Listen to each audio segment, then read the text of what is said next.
더불어민주당의 대선 후보 이재명은 민심과는 동떨어진 후보입니다.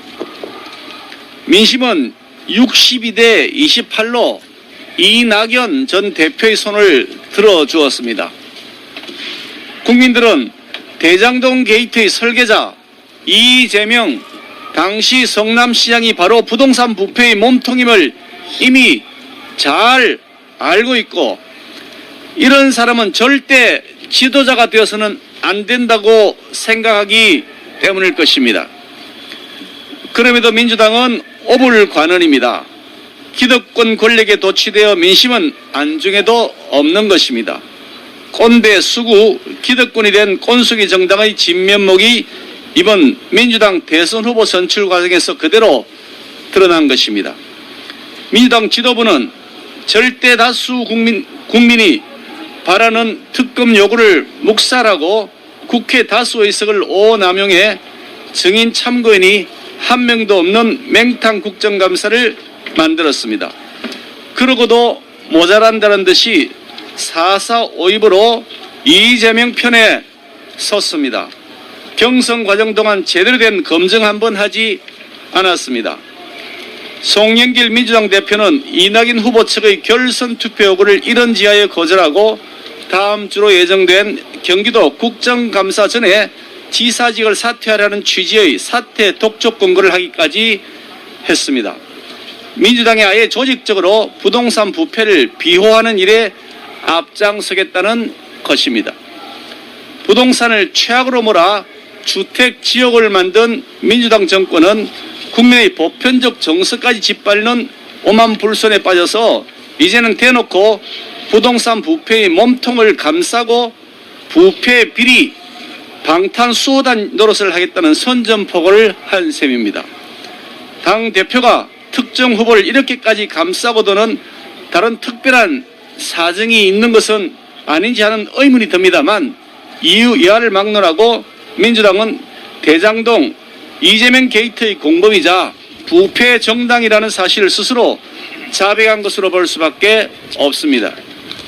정권이 민심을 거스르면 민심이 정권을 뒤집습니다. 검찰과 경찰의 꼬리 자르기 몸통 숨기기 수사로 대장동 게이트의 설계자가 대통령 선거 전까지 가까스로 구속을 면할 수 있을지는 모르겠으나, 그런 식으로 진실 은폐하려 하다가는 이재명 후보는 대선에서 28%의 벽을 넘지 못하게 될 것입니다.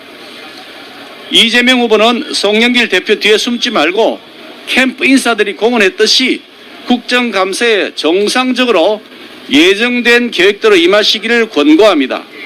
설령 지사직에서 사퇴한다고 하더라도 우리 당은 일반 증인으로 이재명 전 지사를 신청할 것입니다. 비겁하게 도망가지 마시기 바랍니다. 설계자 이재명 후보가 최대 치적이라고 스스로 우기고 있는 사업인데 왜 그것을 국민들 앞에 나와 당당하게 설명하지 못하고 뒤로 숨어 도망가는 것입니까? 화천대유에서 고문료와 월급을 받고 김만배와도 알려진 것만 해서 8차례 만남을 가진 권순일 전 대법관의 해괴망측한 판결 때문에 전 국민이 보는 후보자 TV 토론에서 거짓말을 해도 아무 죄가 안 되는 희한한 세상이 되었습니다. 그래서 위정처벌을 서약하고 임하게 되는 국정감사에서만큼은 거짓말하기 쉽지 않다는 판단을 하고 있는지 모르겠습니다만, 이렇게 국감을 회피한다는 것은 자신이 없다는 것을 의미합니다.